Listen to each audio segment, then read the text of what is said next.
ఇంతకంటే comedy news మీకు జన్మలో దొరకదనే చెప్పాలి. ఎందుకు భయ్యా అంటే నిన్న ఇండియా వర్సెస్ పాకిస్తాన్ మ్యాచ్లో హ్యారిస్ రౌఫ్ ఒక సైక్ చేశాడు, గుర్తుందా? ఏమన్నాడు, మొత్తం కూడా ఇండియా ఆపరేషన్ సింధూర్లో 6 ఫైటర్ జెట్లను కోల్పోయిందని చెప్పేసి ఒక సైక్ చేశాడు, గుర్తుంది కదా? అయితే ఇప్పుడు దీని గురించే హ్యారిస్ రౌఫ్ వాళ్ళ వైఫ్ కూడా ఇన్స్టాగ్రామ్లో ఒక పోస్ట్ పెట్టిందనమాట. అయితే దాంట్లో తను ఏమంటుంది తెలుసా, మేము మ్యాచ్లో మాత్రమే ఓడిపోయాము, యుద్ధంలో మేము గెలిచాము అని చెప్పేసి ఒక స్టేట్మెంట్ ఇచ్చిందనమాట. అయితే అసలు ఇది చూసిన తర్వాత నాకైతే ఒక విషయం అర్థం అవట్లా, వీళ్ళు అసలు పాకిస్తాన్లో ఉన్నారా లేదా అనేది కూడా నాకైతే అర్థం కాని పరిస్థితి ఏర్పడింది. ఎందుకు భయ్యా అంటే మొన్నే కదా పాకిస్తాన్ విదేశాంగ మంత్రి ఏం చెప్పాడు, ఇండియాతో యుద్ధంలో మేము యుఎస్ఏ విదేశాంగ మంత్రిని అడిగితే యుఎస్ విదేశాంగ మంత్రి ఒకటే చెప్పాడు, ఈ యుద్ధంలో థర్డ్ పార్టీ ఎవరు కూడా ఉండకూడదని చెప్పేసి ఇండియా చెప్పింది.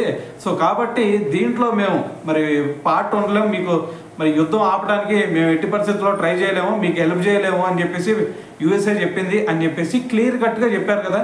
మరి దాన్ని ఎవరు చెప్పారు? మన ఇండియా చెప్పింది కాదు, యుఎస్ఏ చెప్పింది కాదు, ఏకంగా పాకిస్తాన్ విదేశాంగ మంత్రే ఈ విషయం చెప్పాడు. మరి ఈ విషయం చెప్పిన తర్వాత కూడా మరి ఇంత దారుణమైన స్టేట్మెంట్స్ ఏ విధంగా ఇస్తున్నారు అనేది కూడా నాకు అర్థం అవట్లేదు.